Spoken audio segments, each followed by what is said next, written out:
Well, let's deal with the Old Testament passages where God is explicitly or metaphorically called the father of Israel, of Israelite people, not Israel, Jacob as an individual.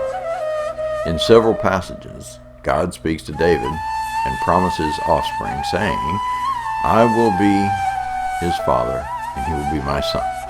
The first passage where God presents himself as the father of Israel is Exodus. It happens after God calls Moses and commissions him to deliver the Israelite people. The portrayal of God's fatherhood in the book of Exodus is in accordance with the main theme. Father God is delivering his son, Israel, out of Egypt, setting him free, and setting him apart for his purpose. In Deuteronomy, Moses uses a metaphor where he portrays God as the father of Israel.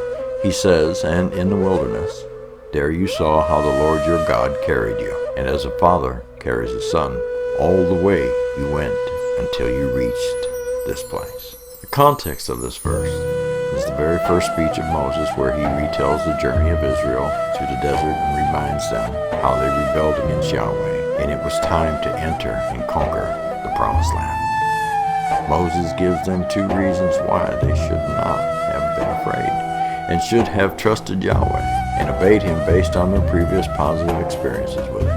The first reason is that Yahweh is going to fight for them, just like he did in Egypt. And the second reason is their experience of Yahweh as their caretaker. God's care for them was so thorough that Moses compared it to a father carrying his son. Now in Deuteronomy 8:5, in his second speech, Moses is again surmising Israel's wilderness experience in order to encourage them to obedience to Yahweh. It motivates them to remember the wilderness events in order to fear Yahweh and keep all of his commands. Moses compares their wilderness experience to a man's discipling his son. He says, know then in your heart that as a man disciplines his son, so the Lord your God disciplines you. The Hebrew word for the word discipline that appears twice in this verse is sar. In the New American Standard Bible translation, the word is used 43 times and is translated in different contexts to mean discipline, chasten, chastise, instruct, punish, teach, train, warn, and so on. Here's Moses speaking against idolatry and against practicing pagan rituals of mourning the dead. In this context, he tells Israel, for you are the sons of the Lord your God, therefore do not do as pagans do. Moses encourages Israel to obedience and gives them reasons for obedience. Thus he is the father of the nation and to the nation, but also for each person and to each person in the nation. In Deuteronomy 32, as the end of Moses' third speech in the Song of Moses, we find another explicit statement about God being the father of Israel.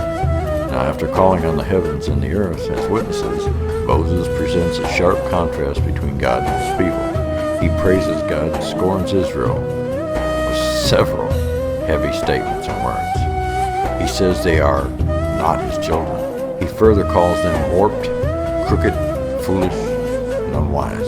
Is he not your father, your creator, who made you and formed you? Here Moses emphasized the creator characteristic of God as Father.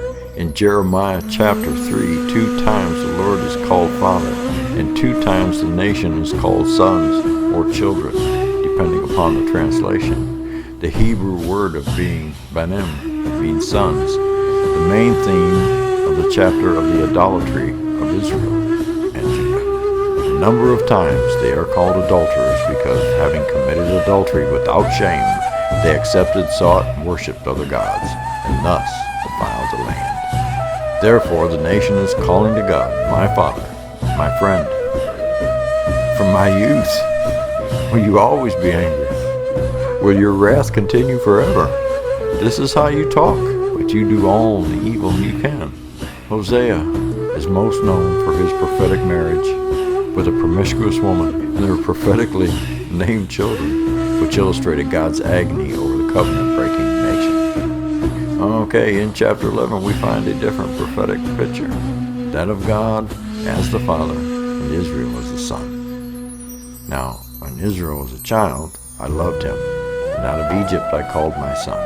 But the more they were called, the more they went away from me. They sacrificed to the Baals, and they burned incense to images. It was I who taught Ephraim to walk, taking them by the arms, but they did not realize it was I who healed them. I led them with cords of human kindness, with ties of love. To them I was like the one who lifts a little child to the cheek, and I bent down to feed them. Hosea prophesies the deserved consequences for Israel. They will return to slavery, oppression, and defeat. The picture of God's fatherhood is the same as in Deuteronomy 1:31, yet more expanded. It is possible that Hosea expanded on the picture from Deuteronomy, just like the other prophets used and expanded on the events and promises for Israel's history. I will be their God, and they will be my people. Now, the portrayal of God's fatherhood in the book of Hosea is in accordance with the general atmosphere of the book, where God expresses his deep disappointment and grief because he gave himself as a husband to Israel, and he gave himself as a father to Israel. In the beginning of the book of Malachi, we find the same theme as in Hosea 11. God has loved his people, but they have not acknowledged his love. In verse 6, God says, "Through the prophet a son honors his father, and a slave his master. If I am a father, where is the honor due me? And if I am a master, where is the respect due me?" When the fatherhood of God seems to be a minor doctrine in the Old Testament, it becomes a major one in the New Testament, promoted by the Son of God himself.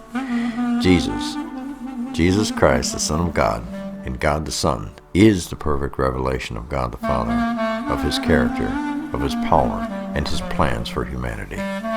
If we view the Old Testament Father as the one who demanded Jesus' blood, and as the one who just waiting to destroy us until Jesus steps in the way, then we are in danger of becoming like that God, angry, two-faced, and so on. But if the Father Jesus is teaching about is the true Father God, and you have the knowledge to know the difference, I think then we're on the correct path to salvation.